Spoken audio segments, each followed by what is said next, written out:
오늘은 소유보다 소중한 것이 무엇인가에 대해서 한번 생각해 보려고 합니다. 많은 사람들이 성공에 대해서 잘못된 생각을 가지고 있습니다.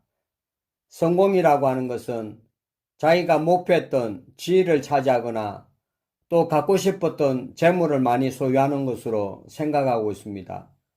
그러나 진정한 성공이라고 하는 것은 어떤 목표에 도달하는 것이 아니라 끊임없이 더 나은 존재로 발전해 나가는 데 있다고 하는 것입니다. 어떤 정상의 자리를 차지하거나 무엇을 많이 소유하는 데 있는 것이 아니라 보다 나은 존재로 끊임없이 발전해 나가는 데 있다고 하는 거죠. 대부분의 사람들은 무엇을 소유하는 데만 목표를 가지고 살아갑니다. 그러나 무엇이 되고자 하는 데는 흥미를 가지지 않는다는 겁니다.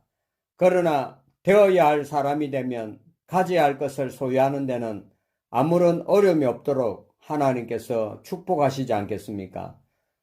그래서 참다운 성공이라고 하는 것은 물질이나 명예를 얻어서 어떤 목표에 도달하는 것이 아니라 지속적으로 보다 나은 존재가 되어가는 것입니다. 하나님이 원하시고 기뻐하시는 온전한 존재가 되어갈 때에 하나님이 그를 축복하시지 않겠습니까? 존 웨슬리 목사님은 본인이 소천하실 때에 냄비 몇 개, 숟가락 몇 개밖에 없었다고 합니다. 그러나 그분은 수많은 영혼을 구원하셨을 뿐 아니라 세상에서 크나큰 영향력을 끼치고 기독교 역사상 위대한 인물이 되었던 것입니다.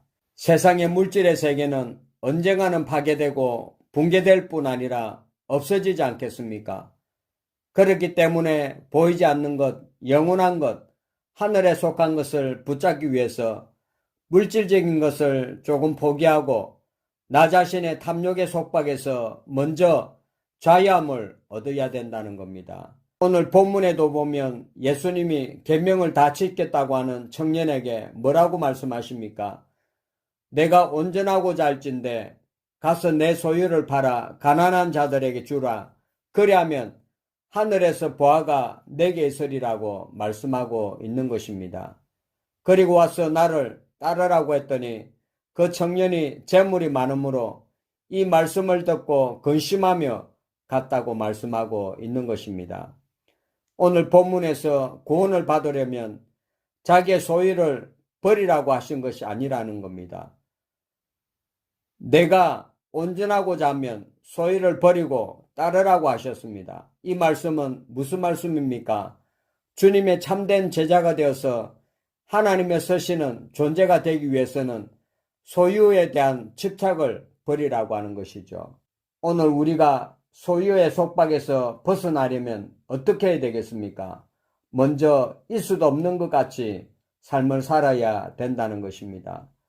모든 하나님의 백성들은 다 거지가 되고 무식한 자가 되라고 하는 말이 아닙니다.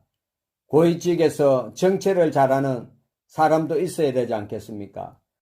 또 높은 학식을 가지고 있는 사람도 있어야 되고 훌륭한 과학자도 있어야 되고 또 많은 재물을 가지고 사업을 하는 사람도 있어야 됩니다.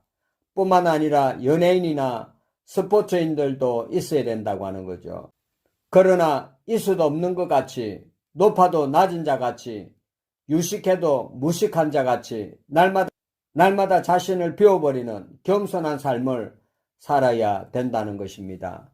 또 자신이 포기할 수 있는 용기를 가져야 된다는 거죠. 오늘 본문에 나오는 부자 청년은 주님을 만나서 영원히 빛나는 궁창의 별과 같이 될 수 있는 천재 일후의 기회를 가졌지만은 그런 영원한 가치를 위해서 일시적인 것을 포기할 용기가 없었던 것입니다. 그래서 그는 영적인 것을 위해서 물질적인 것을 포기할 용기가 없어서 근심하며 갔다고 말씀하고 있습니다. 소유는 옷과 같다고 한다면 존재는 몸이나 생명과 같은 것이지 않겠습니까? 그래서 소유보다 존재는 억만 배 더 귀중하다고 하는 것입니다. 그러므로 오늘 우리는 소유의 속박에서 해방되어서 하나님의 영광을 위해서 살아야 되겠습니다.